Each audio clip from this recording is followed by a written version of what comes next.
നമസ്കാരം, ഞാൻ ബൈജു നായർ. നമ്മുടെ ചാനലിലേക്ക് സ്വാഗതം. ഏറ്റവും പുതിയ ഹോണ്ട സിറ്റിയാണ് നിങ്ങൾ കണ്ടുകൊണ്ടിരിക്കുന്നത്.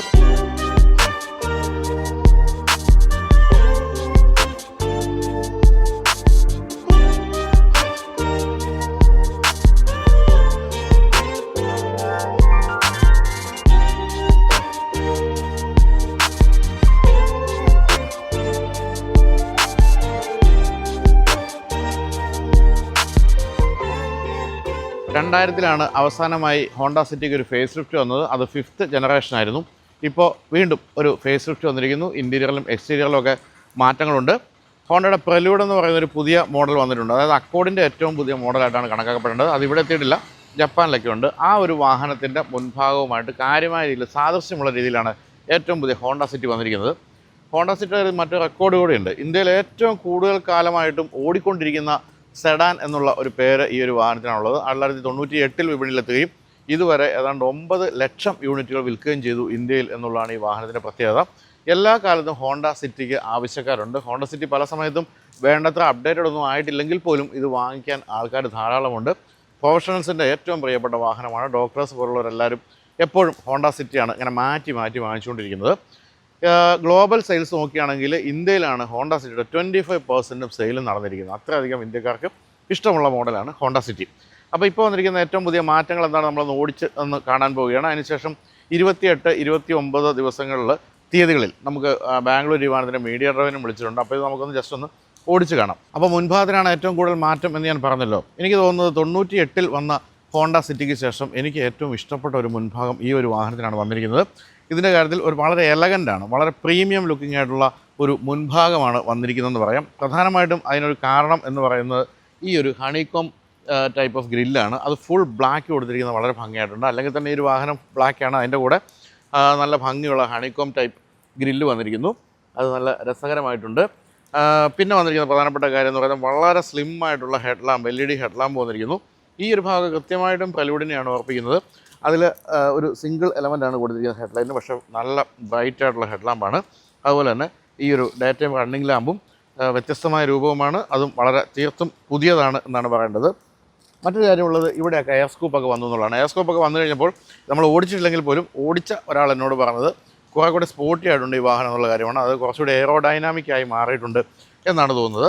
ഏറ്റവും താഴെയായിട്ടും കാര്യമായ രീതിയിൽ എയർഡാമിൻ്റെ ഭാഗത്തൊക്കെ നല്ല എയർ സ്കൂപ്പുകളൊക്കെയാണ് വന്നിരിക്കുന്നത്. അതുകൊണ്ട് തന്നെ ഈ പറഞ്ഞ പോലെ സ്പോർട്ടിനെസ് കൂടിക്കാനുള്ള സാധ്യതയുണ്ട്.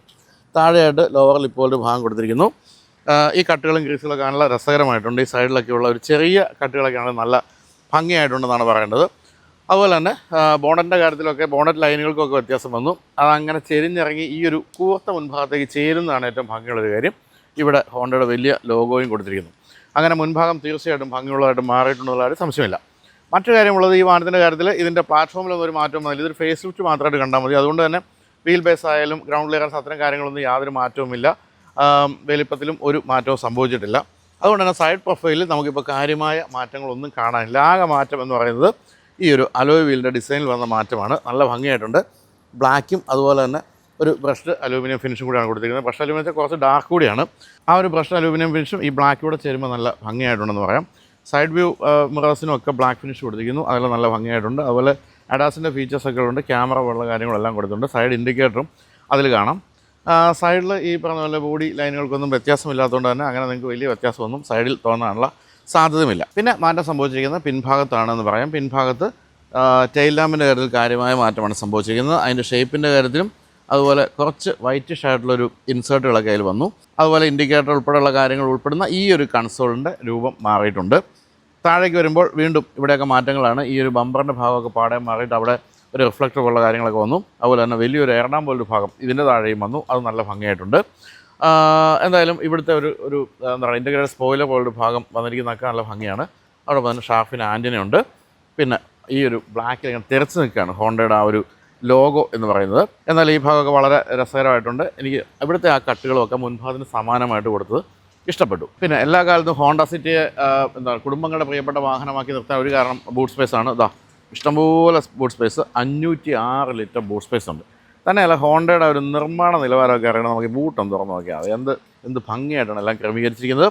ഇത്രയും ബൂട്ട് സ്പേസ് ഉണ്ടെങ്കിലും ഇവിടെ ഇതും കൊടുത്തിട്ടുണ്ട്, മറ്റേ സ്പെയർ വീലും കൊടുത്തിട്ടുണ്ട്. ഇതിപ്പോൾ നമ്മൾ രാവിലെ ഇതിൻ്റെ സീറ്റിൽ പ്ലാസ്റ്റിക് കളഞ്ഞാണ് കാണുന്നത്. അപ്പോൾ അത്രയും കാര്യങ്ങളൊക്കെയാണ് ഇപ്പോൾ എക്സ്റ്റീരിയറിൻ്റെ മാറ്റങ്ങളായിട്ട് പറയാവുന്നത്. എന്തായാലും ഡീഫോഗർ പോലുള്ള കാര്യങ്ങളും എല്ലാം സ്റ്റോപ്പ് ലാമ്പും അത്തരം കാര്യങ്ങളെല്ലാം കൊടുത്തിട്ടുണ്ട്. അപ്പോൾ സിറ്റി കുറച്ചുകൂടെ പ്രീമിയം ആയി എന്നുള്ളതാണ് എനിക്ക് തോന്നുന്നത്. എൻ്റെ ലുക്കിൻ്റെ കാര്യത്തിൽ യാതൊരു സംശയവുമില്ല.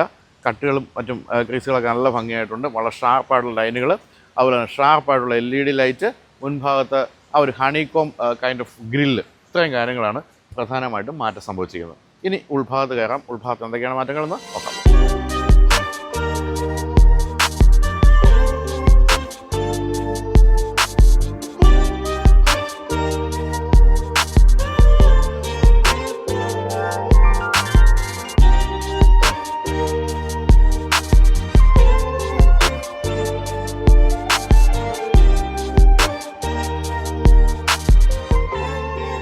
ഉൾഭാഗത്തേക്ക് കയറുമ്പോഴും എനിക്ക് വളരെ ഇഷ്ടപ്പെട്ടു. ഇതുവരെ നമ്മൾ കണ്ട ഹോണ്ട സിറ്റികളിലെ ഏറ്റവും മനോഹരമായ ഇൻറ്റീരിയർ ഇതാണെന്ന് പറയാം. പക്ഷേ ഇതിലും മനോഹരമായ ഒരു ഇൻറ്റീരിയർ ഉണ്ടായിരുന്നു. അത് നിങ്ങൾക്ക് ഓർമ്മ ഉണ്ടാകും. 10 മാസം മുമ്പ് നമ്മൾ ഒരു വീഡിയോ ആയിരുന്നു. അത് ഇവരുടെ സ്പോട്ട് എന്ന് പറയുന്നത്, സിറ്റി സ്പോട്ട് എന്ന് പറയുന്ന പുതിയ വേരിയൻ്റ് ഫുൾ ബ്ലാക്കിൽ വന്നു. അതെനിക്ക് വളരെ ഇഷ്ടമായിരുന്നു. പക്ഷേ ഇപ്പോൾ കളേഴ്സിലൊന്നും മാറ്റം സംഭവിച്ചിട്ടില്ല. ലെയർഡ് ആയിട്ടുള്ള ആ ഒരു ഡാഷ്ബോർഡൊക്കെ രസകരമായിട്ട് തുടരുന്നുണ്ട്. ഇവിടെ ബ്ലാക്ക്, ഇവിടെ ഒരു അലൂമിനിയം ഫിനിഷ്, ഇവിടെ എന്താണ് ബീജ്, ഇത്രയാണ് വന്നിരിക്കുന്നത്. ഇതിൻ്റെ ഇടയ്ക്കൊരു സുന നിങ്ങൾ കണ്ടു കാണും. ആ സുനയാണ് ഏറ്റവും പുതിയ ആംബിയൻ ലൈറ്റിങ് വന്നിരിക്കുന്നത്. ഇവിടെ ഒരു കളർ ബ്ലൂ കളർ വന്നിരിക്കുന്നു. അപ്പോൾ മറ്റൊരു വ്യത്യസ്തമായ കാര്യം നിങ്ങൾ കാണുന്നത് സ്ക്രീനാണ്. സ്ക്രീൻ എന്ന് പറയുന്നത് 8 ഇഞ്ചായിരുന്നു, 10.1 ഇഞ്ചായിട്ട് മാറി. സ്ക്രീനും അതോടൊപ്പം കാണുന്ന ഏരിയകളും ഒക്കെ നിങ്ങൾക്ക് ഓർമ്മ വരുത്താവുന്നത് എന്ന് പറയുന്ന എലിവേറ്റിൻ്റെ ഒരു ഇൻറ്റീരിയറിനാണ്. ഇൻറ്റീരിയറിൻ്റെ ഒരു ചെറിയ സാമ്യം ആ കാര്യത്തിൽ പറയാം. ഇതിൽ അത്യാവശ്യം വേണ്ട എല്ലാ ഫീച്ചേഴ്സും ഉണ്ട്. നല്ല ബ്രൈറ്റായിട്ടുള്ള സ്ക്രീനാണ് കൊടുത്തിരിക്കുന്നത്. ഇതിപ്പോൾ PDA ജസ്റ്റ് കഴിഞ്ഞോളൂ. അതുകൊണ്ട് ആപ്പിൾ കാർപ്ലേ, ആൻഡ്രോയിഡ് ഓട്ടോ അത്തരം കാര്യങ്ങളിലൊക്കെ അതെല്ലാം കണക്റ്റഡ് ആക്കാനുള്ള കുറച്ച് സമയം വേണ്ടി വരും. എന്തായാലും നല്ലൊരു 360 ഡിഗ്രി ക്യാമറ ഉണ്ട് എന്നുള്ളതാണ് മറ്റൊരു കാര്യം. നല്ല റെസൊല്യൂഷനുള്ള ക്യാമറയാണ് കൊടുത്തിരിക്കുന്നത്. അത്തരം കാര്യങ്ങളൊക്കെ ഹോണ്ട മറ്റുള്ളവരുടെ ഒപ്പം പിടിക്കാൻ തുടങ്ങി എന്നാണ് നമ്മൾ മനസ്സിലാക്കേണ്ടത്. പിന്നെ ഉള്ളത് ഇവിടെ ഒരു ആംബിയൻ ലൈറ്റിംഗ് കണ്ടോ, ഒരു ബ്ലൂ നിറമുള്ളത്. ഇതിൽ നിങ്ങൾക്ക് നിങ്ങളുടെ ഫോണിൽ മെസ്സേജസ്, കോള് ഒക്കെ അലേർട്ടൊക്കെ വരുമ്പോഴത്തേക്ക് ഇതിൻ്റെ കളർ ചേഞ്ച് ആയിക്കൊണ്ടിരിക്കും. പല കാര്യങ്ങൾക്കും പല കളേഴ്സ്, അതാണ് ഇപ്പോൾ കൊടുത്തിരിക്കുന്നത്. അത് കൊള്ളാവുന്നൊരു സംഭവമാണ്, രസമുള്ള സംഭവമാണ്. കുട്ടികൾക്കൊക്കെ ഇഷ്ടപ്പെടാനുള്ള സാധ്യതയുണ്ട്. അപ്പം സ്ക്രീനിൻ്റെ കാര്യത്തിലെല്ലാം ഇപ്പം മറ്റ് വാഹനങ്ങളോടൊപ്പം എത്തിയെന്നാണ് പറയേണ്ടത്. ഈ ഒരു ഭാഗം നല്ലൊരു എലഗൻ്റ് ആണെന്ന് പറയാം. ഈ ഒരു ക്ലൈമറ്റ് കൺട്രോളിൻ്റെ ഭാഗം, അതിൻ്റെ സ്വിച്ചുകളൊക്കെ ആയാലും ഗംഭീരമായിട്ടുണ്ട്. അതോടൊപ്പം ഇവിടെ ഇപ്പോൾ വെന്റിലേറ്റഡ് സീറ്റുകൾ വന്നു എന്നുള്ളതാണ് മറ്റൊരു പ്രത്യേകത. അതിൻ്റെ സ്വിച്ച് ഇൻ്റഗ്രേറ്റ് ചെയ്ത് കൊടുത്തിരിക്കുന്നത് നല്ല ഭംഗിയായിട്ടുണ്ട്, രസകരമായിട്ടുണ്ട്. പിന്നെ ഈ പറഞ്ഞ പോലെ ഈ റോട്ടറി സ്വിച്ചുകളൊക്കെ ഉപയോഗിക്കാൻ വളരെ എളുപ്പമാണ്. നല്ല ബ്രൈറ്റുള്ള സ്ക്രീൻ അവിടെ കൊടുത്തിട്ടുണ്ട്. ഇവിടേക്ക് വരുമ്പോൾ ചെറിയ മൊബൈൽ ഫോണൊക്കെ സൂക്ഷിക്കാനൊരു ഭാഗവും അതോടൊപ്പം തന്നെ 2 ചാർജിങ് പോർട്ടുകളും കൊടുത്തിരിക്കുന്നു. ഇവിടെ വയർലെസ് ചാർജിങ് പാഡാണ് കൊടുത്തിരിക്കുന്നത്. അതിൻ്റെയൊക്കെ ആ പൊസിഷനൊക്കെ നല്ലതാണ്. നല്ല ഗ്രിപ്പ് ഉള്ളതുകൊണ്ട് അങ്ങനെ ചാടിപ്പോകാനുള്ള സാധ്യതയില്ല. ഇവിടെ ഈക്കോൺ എന്ന് പറയുന്നത് ഇതിൻ്റെ മോഡാണ്. നമുക്ക് വളരെ എക്കണോമിക്കലായിട്ട് കുറച്ചുകൂടി മൈലേജ് കിട്ടുന്ന രീതിയിൽ ഓടിച്ചു പോകാവുന്ന മോഡ് അവിടെ കൊടുത്തിരിക്കുന്നു. ഇത് CVT ട്രാൻസ്മിഷനുള്ള മോഡലാണ്. അതുകൊണ്ട് തന്നെ അതിൻ്റെ ഗിയർ ലിവർ അതോടൊപ്പം തന്നെ ലെതർ റാപ്ഡായിട്ട് കൊടുത്തിരിക്കുന്നു. ഇവിടെയൊക്കെ ഈ ഒരു പിയാനോ ബ്ലാക്ക് ഫിനിഷ് കൊടുത്തിരിക്കുന്നത് ഭംഗിയായിട്ടുണ്ട്. അതിവിടെയും ഇങ്ങനെയും ചെറുതായിട്ട് വന്നിട്ടുണ്ട്. അതൊക്കെ രസമാണ്. നല്ല എലഗൻസ് ഉണ്ട് അത്തരം കാര്യങ്ങളുള്ള കാര്യത്തിൽ സംശയമില്ല. ഇപ്പോഴും സീറ്റിൻ്റെ കാര്യത്തിൽ സീറ്റ് മാനുവലിയാണ് നമുക്ക് ചലിപ്പിക്കാവുന്നതെന്നുള്ളൊരു ദോഷമുണ്ട്. അതുകൂടി ഒന്നും ഓട്ടോമാറ്റിക്കൊക്കെ ആക്കാമായിരുന്നു. ഇലക്ട്രിക്കൽ ആക്കാമായിരുന്നു. അതോടൊപ്പം തന്നെ ഹൈറ്റ് ആണെങ്കിലും നമുക്ക് ഇങ്ങനെ മാനുവലി ഉയർത്തുകയും താഴ്ത്തുകയും ചെയ്യാം. അതിൽ കുറച്ചുകൂടി പരിഷ്കാരം ആകാമായിരുന്നു എന്ന് തോന്നുന്നു. നല്ലൊരു ആംറസ്റ്റ് ഉണ്ട്. അതിൻ്റെ താഴെ സ്റ്റോറേജ് സ്പേസ് കൊടുത്തിരിക്കുന്നു. പിന്നെ സീറ്റ് അന്നും ഇന്നും ഹോണ്ട സിറ്റിയുടെ ഒരു സ്പെഷ്യാലിറ്റിയാണ്. അതിൻ്റെ ആ ഒരു കുഷനിങ്ങും സംഭവമൊക്കെ അടിപൊളി എന്നാണ് പറയേണ്ടത്. അത്തരം കാര്യങ്ങളൊക്കെ നിലനിർത്തിയിട്ടുണ്ട്. ഡോർ പാഡിലാണെങ്കിലും അതും ഒരു എലഗൻസ് ഉണ്ട് എല്ലാ കാര്യങ്ങളും. അതിൻ്റെ ആ ഒരു കളർ സ്കീമൊക്കെ നല്ല രസമായിട്ടുണ്ട്. ഒരു സിംഗിൾ കുപ്പി വയ്ക്കാവുന്ന അവസ്ഥയുമുണ്ട്. പിന്നെ സിംഗിൾ പെയിൻ ഒരു സൺറൂഫ് അത് കൊടുത്തിട്ടുണ്ട്. പിന്നെ സ്പേസിൻ്റെ കാര്യത്തിലൊന്നും മാറ്റമില്ലെന്ന് അറിയാമല്ലോ. നിങ്ങൾക്ക് വർഷങ്ങളായിട്ട് ഉപയോഗിക്കുന്ന വാഹനമായതുകൊണ്ട് തന്നെ എനിക്ക് സ്പേസിൻ്റെ കാര്യമൊക്കെ പറഞ്ഞ് അപഹാസ്യനാകുന്നില്ല. അത്തരം കാര്യങ്ങളൊന്നും മാറ്റം വരുത്തിയിട്ടുമില്ല. പിന്നെ സ്റ്റിയറിങ്ങിലേക്ക് വരുമ്പോൾ നല്ല ഭംഗിയുള്ള സ്റ്റിയറിങ്. അതും ഈ പറഞ്ഞ എനിക്ക് ഭംഗിയേക്കാൾ ഉപരി ഒരു എലഗൻസ് എന്നുള്ള ഒരു വാക്ക് ഉപയോഗിക്കാനാണ് ഞാൻ ഇഷ്ടപ്പെടുന്നത്. എലഗൻസ് എന്നുള്ളത് യാതൊരു സംശയമില്ല. പാഡ് ഷിഫ്റ്റേഴ്സ് കൊടുത്തിട്ടുണ്ട്. ഫുൾ ബ്ലാക്ക് ഫിനിഷ്, അതിൽ ചെറിയ ഈ പറഞ്ഞ പിയാനോ ബ്ലാക്ക് ഫിനിഷൊക്കെ ഇവിടെയും കൊടുത്തിരിക്കുന്നു. അഡാസിൻ്റെ ലെവൽ 2 ഫീച്ചേഴ്സൊക്കെ ഉള്ളതുകൊണ്ട് തന്നെ അതിൻ്റെ ചില സംഭവങ്ങളൊക്കെയാണ് നമുക്കിവിടെ കൊടുത്തിരിക്കുന്നത്. അതിൻ്റെ അഡാപ്റ്റീവ് ക്രൂയിസ് കൺട്രോൾ ഉള്ള കാര്യങ്ങൾ, മറ്റ് ക്രൂയിസ് കൺട്രോൾ, വോളിയം കൺട്രോൾ, ഫോണിൻ്റെ ഹാൻഡ് ഫ്രീ ഫോണിൻ്റെ സംഭവങ്ങൾ അതെല്ലാം കൊടുത്തിരിക്കുന്നു. വളരെ ബ്രൈറ്റായിട്ടുള്ള എന്നാൽ ഈ പറഞ്ഞ നല്ല ഭംഗിയുള്ള ഒരു മീറ്റർ കൺസോളാണ് കൊടുത്തിരിക്കുന്നത്. അതിലും അതിൻ്റെ ഈ പറഞ്ഞ പോലെ ലേഔട്ടൊക്കെ നല്ല രസമായിട്ടുണ്ട്. എനിക്ക് ഇഷ്ടപ്പെട്ട മറ്റൊരു കാര്യം എന്ന് പറയുന്നത് ഇതിൻ്റെ സ്റ്റാർട്ട് സ്റ്റോപ്പ് സ്വിച്ചാണ്. സ്റ്റാർട്ട് സ്റ്റോപ്പ് സ്വിച്ച് വളരെ മനോഹരമായിട്ട് ഈ സൈഡിൽ കൊടുത്തിരിക്കുന്നു. അതിന് ആ ഒരു റെഡ് ഇലുമിനേഷൻ കൊടുത്തിരിക്കുന്നതൊക്കെ ഭംഗിയായിട്ടുണ്ട്. സൈഡ് വ്യൂ മിറേഴ്സിൻ്റെ അഡ്ജസ്റ്റ്മെൻറ്റുകളും കാര്യങ്ങളും എല്ലാം ഈ സൈഡിലും കൊടുത്തിരിക്കുന്നു. ട്യൂട്ടർ പോലുള്ള കാര്യങ്ങളും നല്ലൊരു മ്യൂസിക് സിസ്റ്റം ഉണ്ട്, അതിൻ്റെ ട്യൂട്ടർ പോലുള്ള കാര്യങ്ങളൊക്കെ അവിടെ കൊടുത്തിരിക്കുന്നു. എന്തായാലും നല്ല ഭംഗിയായ ഇൻറ്റീരിയർ, കുറച്ചുകൂടി പ്രൗഢമായ ഇൻറ്റീരിയർ എന്നൊക്കെയാണ് പഴയ സിറ്റിയുമായിട്ട് കമ്പയർ ചെയ്യുമ്പോൾ നമുക്ക് പറയാവുന്നത്. എന്തായാലും ബാക്കിലേക്ക് പോകുന്നതിന് മുമ്പ് ശ്യാം ചോദിച്ചു ഇവിടെ ക്യാമറ എന്ന് എഴുതിയിരിക്കുന്നത്. അപ്പോഴാണ് ഞാനിത് കാണുന്നത്. സത്യം പറഞ്ഞാൽ ഞാൻ കുറേ നേരമായിട്ട് 360 ഡിഗ്രി ക്യാമറ സ്വിച്ച് തപ്പുമായിരുന്നു. ഞാൻ പിന്നെ രഹസ്യമാക്കി ഒന്നും മിണ്ടാതെ റിവേഴ്സിലേക്ക് ഇട്ടങ്ങ് കാണിക്കരുത്. പക്ഷേ ഇവിടെയുണ്ട് ക്യാമറയുടെ സ്വിച്ച്. അപ്പം കുറേ കാലമായിട്ട് നമ്മുടെ വാഹനങ്ങൾ ഷൂട്ട് ചെയ്യുന്നതുകൊണ്ട് ശ്യാമും കാര്യങ്ങളൊക്കെ പഠിച്ചു കഴിഞ്ഞു, വളരെ പെട്ടെന്ന് കണ്ടെത്തി കഴിഞ്ഞു.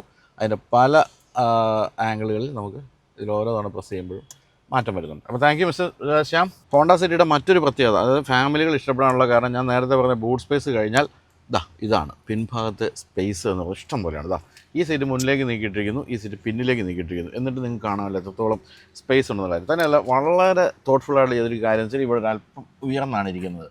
അപ്പോൾ നമ്മൾ കാല് പ്ലെയിനായിട്ട് താഴെ വയ്ക്കുകയല്ല ചെയ്യുന്നത്, അല്പം ഉയർന്നിരിക്കും. ഒരു പ്ലാറ്റ്ഫോം ഉള്ള പോലെ തന്നെ തോന്നുന്ന രീതിയിൽ ഇരിക്കാം. അതുകൊണ്ട് 2 ഗുണമാണ്. ഒന്ന്, അങ്ങനെ കാല് വയ്ക്കുമ്പോൾ ഇവിടെ നന്നായിട്ട് നമ്മുടെ കാല് ചേർന്നിരിക്കും. അപ്പോൾ തൈ സപ്പോർട്ട് ഗംഭീരം എന്നാണ് പറയേണ്ടത്. പിന്നെ അങ്ങനെ വലിയ സെൻട്രലൊന്നും ഇല്ലാത്തതുകൊണ്ട് ഇഷ്ടംപോലെ സ്പേസ് അവിടെയുണ്ട്. ഇവിടെ 2 സീറ്റ് ടൈപ്പ് ചാർജേഴ്സ് കൊടുത്തിരിക്കുന്നു. AC വെൻറ്റുകൾ പിൻഭാഗത്തേക്ക് കൊടുത്തിരിക്കുന്നു. ഇവിടെ പേർപ്പസൊക്കെ വയ്ക്കാവുന്നൊരു സ്ഥലമുണ്ട്. പിന്നെ നല്ലൊരു ആംബസ്റ്റ് കൊടുത്തിരിക്കുന്നു. അതിൽ 2 കപ്പ് ഹോൾഡേഴ്സ്. സീറ്റിൻ്റെ കുഷനിങ്ങും ഞാനിപ്പോൾ തൈ സപ്പോർട്ടും എല്ലാം ഗംഭീരം എന്നാണ് പറയേണ്ടത്. പിന്നെ താഴ്ന്നൊരു വിൻഡോയിലൊക്കെയാണ്, നല്ല വിസിബിലിറ്റി, അത്തരം കാര്യങ്ങളെല്ലാം ഉണ്ട്. പിന്നെ വളരെ പ്ലസൻ്റായ ഇൻറ്റീരിയറാണ്. ഈ ഒരു നിറത്തിൻ്റെ ഗുണം തീർച്ചയായിട്ടും ഉണ്ട്. ഡോർ പാഡിൽ ഒരു ബോട്ടിൽ വയ്ക്കാം, അത്തരം കാര്യങ്ങളും എല്ലാം ഭംഗിയായിട്ട് കൊടുത്തിരിക്കുന്നു. അപ്പോൾ ഇത്രയൊക്കെയാണ് ഏറ്റവും പുതിയ ഹോണ്ട സിറ്റിയുടെ വിശേഷങ്ങൾ പറയാവുന്നത്. എക്സ്റ്റീരിയറും ഇൻറ്റീരിയറിലും ഇത്തരം കാര്യങ്ങളൊക്കെയാണ് ഉള്ളത്. ഈ ഒരു കളർ കോമ്പിനേഷൻ തന്നെയാണ് എല്ലാ വേരിയൻറ്റിലും ഉള്ളത്. സ്പോട്ട് എന്ന് പറയുന്ന വേരിയൻറ്റ് ഞാൻ പറഞ്ഞല്ലോ 10 മാസം മുമ്പ് വന്നുപോയി. ഇപ്പോൾ ഏറ്റവും പുതിയ മോഡലിന് സ്പോട്ട് വരുമോ എന്നുള്ള കാര്യം അറിയില്ല.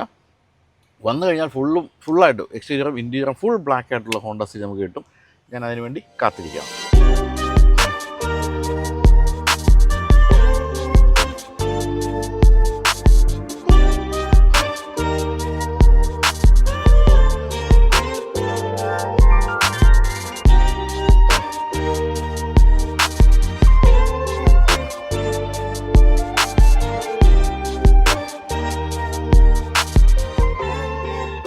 അപ്പോൾ ഇനി എഞ്ചിനിൽ മാറ്റമൊന്നുമില്ല. 1.5 ലിറ്റർ പെട്രോൾ എഞ്ചിൻ തുടരും. അതോടൊപ്പം തന്നെ 1.5 ലിറ്റർ സ്ട്രോങ് ഹൈബ്രിഡ് എഞ്ചിനും തുടരും.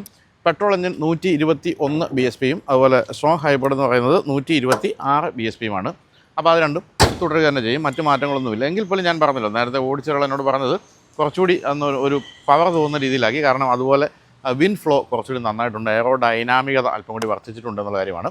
എന്നാലും സേഫ്റ്റിയുടെ കാര്യത്തിലാണ് 6 എയർ ബാഗ്സ് പോലുള്ള കാര്യങ്ങളും ADASൻ്റെ ലെവൽ 2 ഫീച്ചേഴ്സും എല്ലാം അതും തുടരുന്നുണ്ട്. അതിൽ അഡീഷണൽ കാര്യങ്ങളൊന്നും വന്നില്ലെന്നുള്ളൂ, എല്ലാ കാര്യങ്ങളും പെർഫെക്റ്റായിട്ട് തുടരുന്നുണ്ട്. അപ്പോൾ ഈ വാഹനത്തിൻ്റെ വില എന്ന് പറയുന്നത് ലോഞ്ചിൻ്റെ സമയത്ത് അനൗൺസ് ചെയ്യും എന്നുള്ളതാണ് പ്രതീക്ഷ. എന്തായാലും വളരെ ചെറിയ രീതിയിൽ വില കൂടാനുള്ള സാധ്യതയുണ്ട്. കാരണം കുറച്ച് അപ്ഡേറ്റ്സും കുറച്ച് ഇമ്പ്രൂവ്മെൻറ്റ്സ് ഒക്കെ വന്നിരിക്കുന്നതുകൊണ്ട് തന്നെ. എന്തായാലും ഇതോടൊപ്പം മറ്റൊരു വാഹനം കൂടി വരികയാണ്. ZR-V എന്ന് പറയുന്ന ഒരു സ്ട്രോങ് ഹൈബ്രിഡ് SUV കൂടി ഹോണ്ട കൊണ്ടുവരികയാണ്. അങ്ങനെ അത് പക്ഷേ CB ആയിട്ടാണ് വരുന്നത്. അതുകൊണ്ട് തന്നെ വില മിക്കവാറും ഒരു 40 ലക്ഷം രൂപയ്ക്ക് കൂടാനുള്ള സാധ്യതയുണ്ട് എന്ന് മാത്രമേ ഉള്ളൂ. പക്ഷേ അതൊരു ഗംഭീര വാഹനമാണ്. അങ്ങനെ ഹോണ്ടയിൽ നിന്ന് പുതിയ വാഹനങ്ങൾ വരട്ടെ. കാരണം ഇന്ത്യക്കാരുടെ ഹൃദയത്തോട് ഏറ്റവും അധികം ചേർന്ന് നിൽക്കുന്നൊരു വാഹനമാണിത്. പണ്ട് ഹോണ്ട സിറ്റി വന്ന കാലം തൊട്ട് നമ്മളുമായിട്ട് ചേർന്ന് പോകുന്ന കമ്പനിയാണ്. പക്ഷേ മോഡലുകൾ കൊണ്ടുവരുന്ന കാര്യത്തിൽ ഇത്തിരി പിശുക്കുണ്ടെന്നുള്ള മാത്രമാണ് ഹോണ്ടയെ സംബന്ധിച്ചുള്ള ഒരേ ഒരു പ്രശ്നം. അല്ലാതെ മറ്റു ഒരു കാര്യത്തിൽ യാതൊരു പ്രശ്നമില്ല. ഞാനിപ്പോൾ രാവിലെ ഇവിടെ വന്നിരിക്കുന്നതിന് നമ്മുടെ സ്വന്തം ഹോണ്ട ബ്രിയോയിലാണ്. ഹോണ്ട ബ്രിയോയിലാണ് വന്നിരിക്കുന്നത്. എത്ര ഗംഭീരമായൊരു വാഹനമാണ് ഹോണ്ട ബ്രിയോ. എത്ര വർഷമായി ഓടിച്ചുകൊണ്ടിരിക്കുന്നു. നല്ല ഗംഭീരമായ ടോർക്ക് കൺവെർട്ടർ ഓട്ടോമാറ്റിക്കും ഉണ്ട് പഴയ ഹോണ്ട ബ്രിയോയിൽ. അപ്പോൾ ഇത്രയും പറഞ്ഞ് അവസാനിപ്പിക്കുന്നു. അപ്പോൾ ഹോണ്ട സിറ്റിയുടെ വിപുലമായ ടെസ്റ്റ് ഡ്രൈവായിട്ട് വീണ്ടും കാണാം.